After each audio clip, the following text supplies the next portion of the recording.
मैं बीमार हुई तो डॉक्टर ने मेरे इलाज के लिए 5 लाख मांग लिए। तभी मेरे शौहर ने मुझे धक्के देकर घर से निकाल दिया कि मुझे तेरी कोई जरूरत नहीं है। मेरे अब्बा मुझे घर ले आए और मेरे अब्बा रोजाना मोहल्ले के अमीर लोगों के घर में जाकर भीख मांगते। उन्हें कहते कि खुदा के लिए मेरी बेटी के इलाज के लिए मुझे पैसे दे दो। मोहल्ले के एक अमीर लोग बड़े खुश होकर अब्बा की मदद करते, लेकिन मुझे हैरत हुई जिन लोगों से अब्बा पैसे ले आते, अगले रोज उनकी बीवियां मेरे घर आकर मुझे बद्दुआएं दे जाती। कहती कि तेरी वजह से हमारा घर बर्बाद हुआ है, देखना तू सारी जिंदगी ऐसे ही माजूर पड़ी रहेगी, तेरी लाश को कीड़े खाएंगे।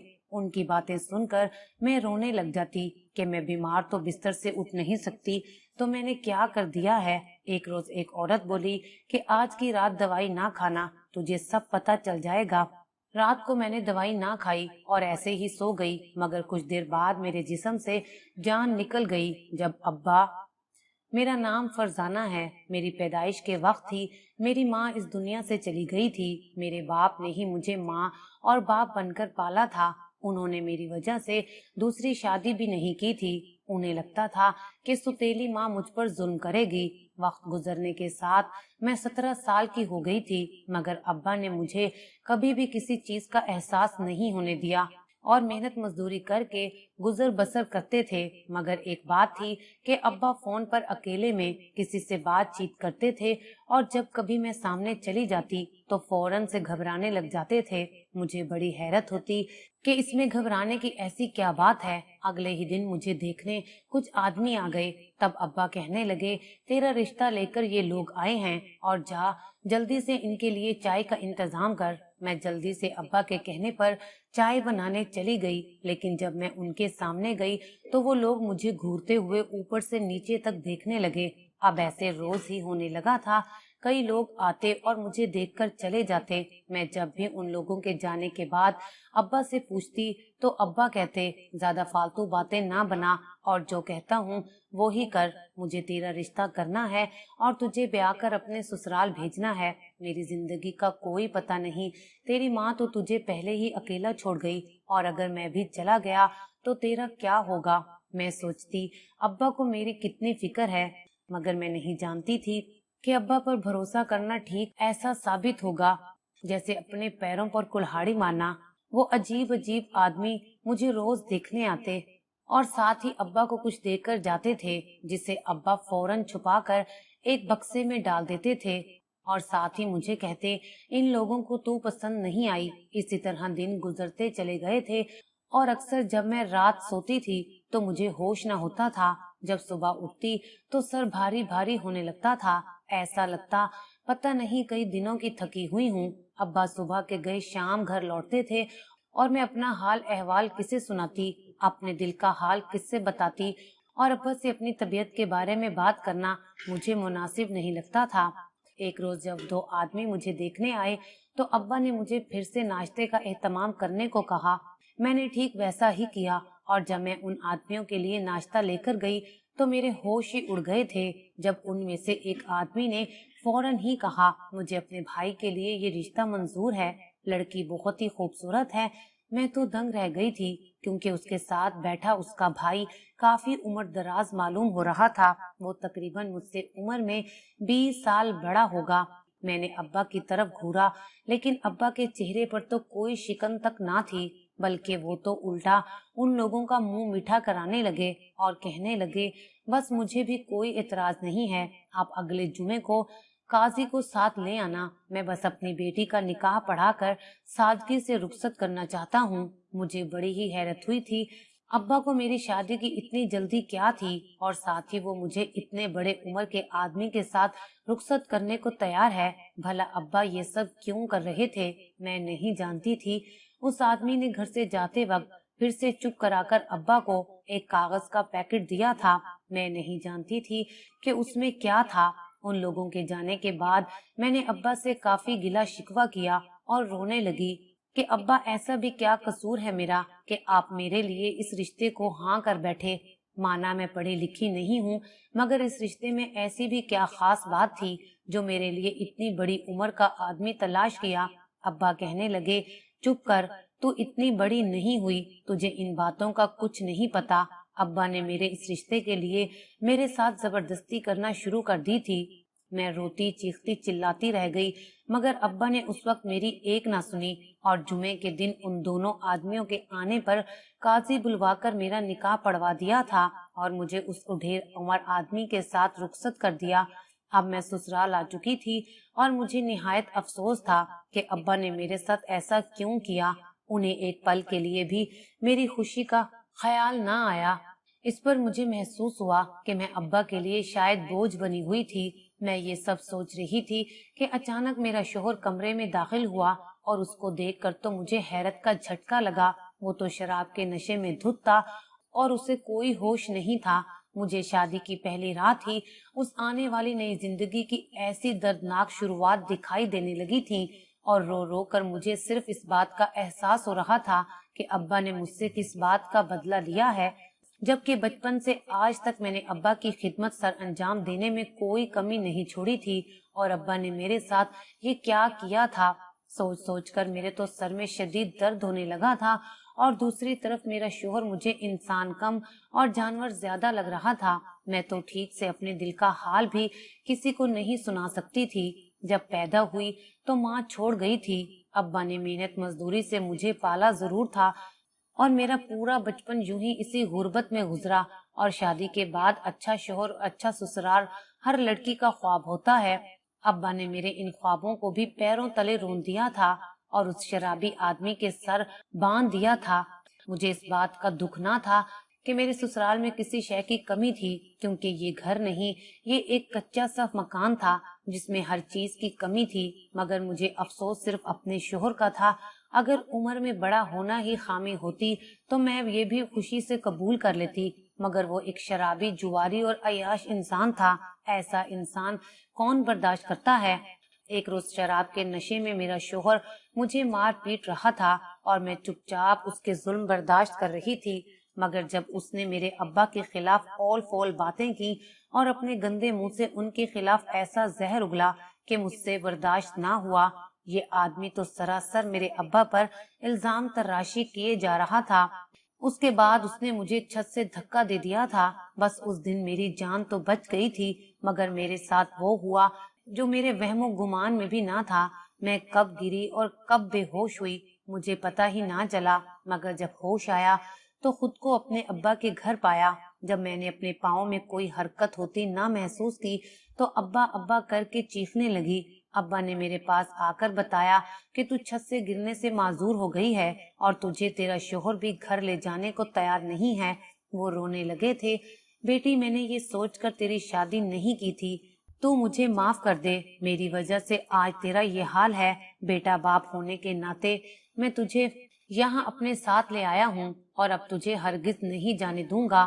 مجھ سے جو ہوگا تیرے لیے کروں گا۔ بیٹی، اب ان بوڑھی ہڈیوں میں اتنی طاقت نہیں رہی، لیکن تیرے علاج کے لیے میں محنت کروں گا، مزدوری کروں گا اور تیرے علاج کے پیسے جمع کروں گا۔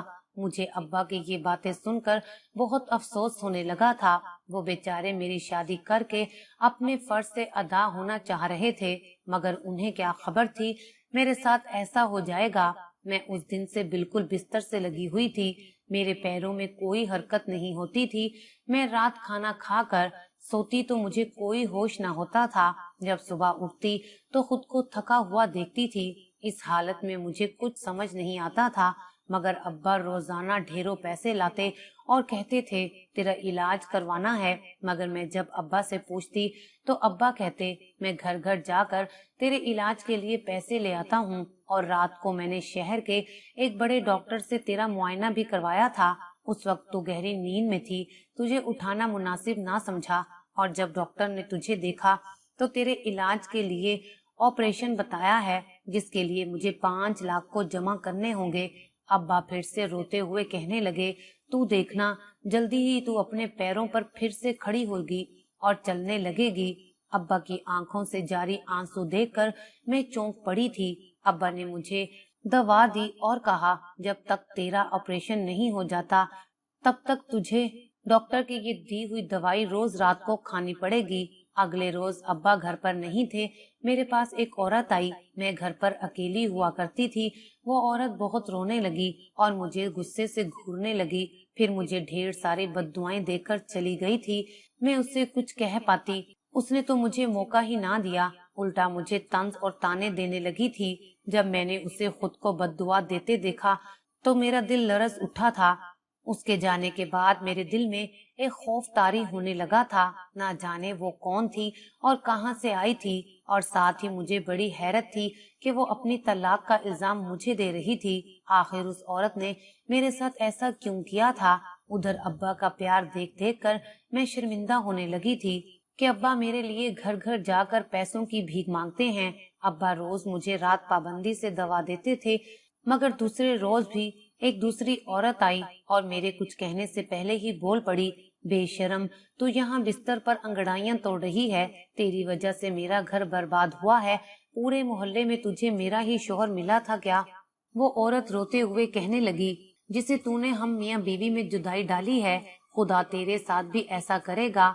मैं जिस तकलीफ से गुजरी हूँ तू भी गुजरेगी। वो तो मुझे हजारों बातें सुनाकर चली गई थी, मगर मैं हैरत ज़दा थी, क्योंकि तो ये रोज का मामूल सा बन गया था। रोज एक नई औरत आती और मुझे तंज ताने और बद्दुआएं देकर चली जाती। अब्बा ने मेरे लिए एक औरत मुलाजमा को भी रखा हुआ था, जो रोज आती, मुझे नहलाती और नया सूट पहनाकर चली जाती। वो भी मुझे कुछ ना बताती। मुझे समझ नहीं आ रहा था कि मेरे साथ ये क्या हो रहा था। मैं तो सारा दिन सारी रात इसी बिस्तर पर ही गुजार देती थी। मैं तो उठने के काबिल भी ना थी। उन औरतों के मर्दों के साथ कोई रिश्ता रखना तो दूर की बात, न जाने उन औरतों को मुझे लेकर कोई गलत फहमी हो रही थी या फिर बात ही कुछ और थी। एक रोज एक औरत ने मुझे बहुत सी बद्दुआएं दी और साथ ये भी कहा कि तेरा बाप उससे ज्यादा बेशरम है, उसने मर्दों से तेरे लिए। आगे के अल्फाज सुनकर तो मेरा दिमाग चकरा गया था। मैंने सुनते ही अपने कान बंद कर लिए थे। ना जाने वो औरत क्या ओल फोल बकवास कर रही थी और मुझे बेतहाशा बद्दुआएं देकर जाने लगी। तब मैंने उसे रोका। तब वो मुड़कर कहने लगी, बोल, अब क्या बोलना बाकी है? मैंने कहा, मैं माजूर हूँ, मैं चल नहीं सकती और आपके इल्जाम सरासर गलत हैं। मैं इस तरह की लड़की नहीं हूँ और मेरे अब्बा बहुत नेक इंसान हैं। वो मेरे इलाज के लिए आप अमीरों से पैसे लेते हैं। मेरे ऑपरेशन के लिए डॉक्टर ने लाखों रुपए मांगे हैं। जब ये बात उस औरत ने सुनी तो कहने लगी, मैं नहीं मानती ऐसा है। वो हड़बड़ाने लगी और कहने लगी, तू झूठ कह रही है। मैंने गुस्से से अपनी चादर पैरों से हटाई, उसे अपनी बेबसी और लाचारी दिखाई। मुझे ऐसा लगता था मैं जल्दी इस बिस्तर की हो जाऊंगी और पता नहीं कभी सही हो भी सकूंगी या नहीं। वो औरत मेरी टांगें देखकर घबराने लगी और मुझसे अपनी बद्दुआ की माफी मांगने लगी और कहने लगी, मगर मेरा शोहर तो मुझे कुछ और ही बता रहा था। उसके पास तुम्हारी कुछ तस्वीर भी हैं। जब ये बात मैंने सुनी तो मैं भी दंग रह गई थी। उस औरत ने मेरे सर पर हाथ रखा और कहा, तुम कल मेरा इंतजार करना, मैं जरूर कोई न कोई मालूमात लेकर आऊंगी। उस रोज जब अब्बा घर लौटे तो मुझे बहुत ही घबराए हुए और परेशान दिखाई दे रहे थे। मैंने सवालिया नजरों से अब्बा से पूछा, आप किन लोगों के घरों में जाकर मेरे लिए पैसे लाते हैं? अब्बा कहने लगे, बेटा, मैं घर घर जाकर लोगों के सामने हाथ पैर जोड़कर कहता हूँ, मुझे अपनी बेटी का इलाज करवाना है, वो शदीद बीमार है, नहीं तो वो मर जाएगी, और मोहल्ले के अमीर लोग इलाज के लिए पैसे दे देते हैं। जब ये बात मैंने सुनी तो मैं इतना तो जान गई थी कि अब्बा इलाज के पैसों के लिए अमीरों के पास जाते हैं, क्योंकि अमीर लोग ही हमारी मदद कर सकते हैं। अब मुझे अब्बा पर शक होने लगा था। जरूर अब्बा मेरे साथ कुछ ऐसा कर रहे थे, मगर क्यों?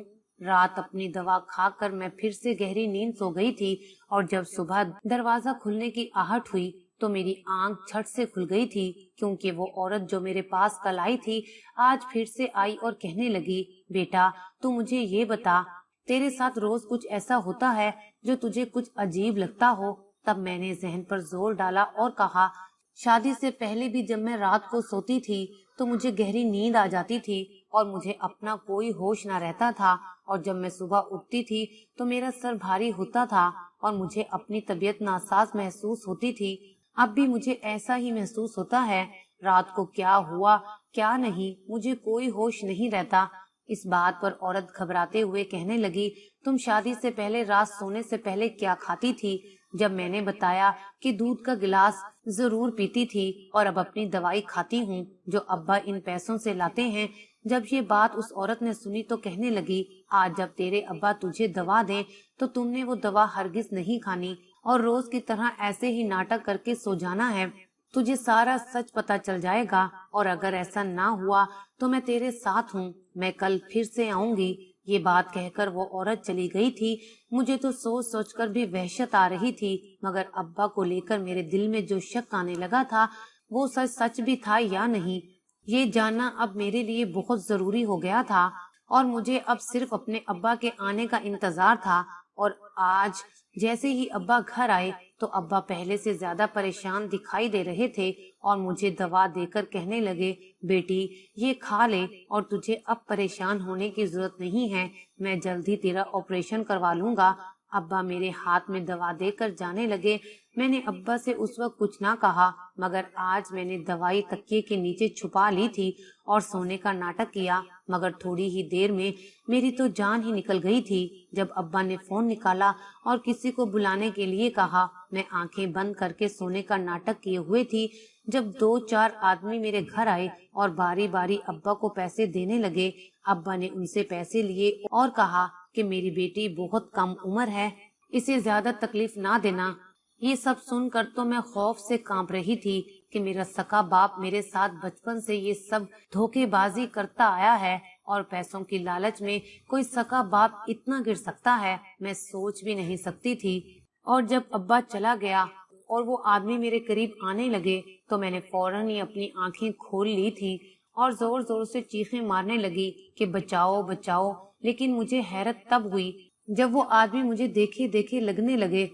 वो शादी से पहले भी आया करते थे और जब उन आदमियों ने कहा, हम तुझे आज किसी हाल में नहीं छोड़ेंगे, तेरे बाप को हमने तेरी कीमत अदा की है और यहाँ तू शोर शराबा कर रही है, मैं जोर जोर से चीख रही थी कि कोई तो मुझ बेसहारा को बचा ले। और अब्बा तो पैसे लेकर भाग चुका था। इतनी देर में जब मैंने शोर ज्यादा मचाना शुरू किया तो वही औरत आ गई थी और साथ में पुलिस लाई थी और कहने लगी, इन आदमियों के बीच एक मेरा शोहर भी मौजूद है जो हर रात उसे छोड़कर मेरे साथ रात गुजारने आता था।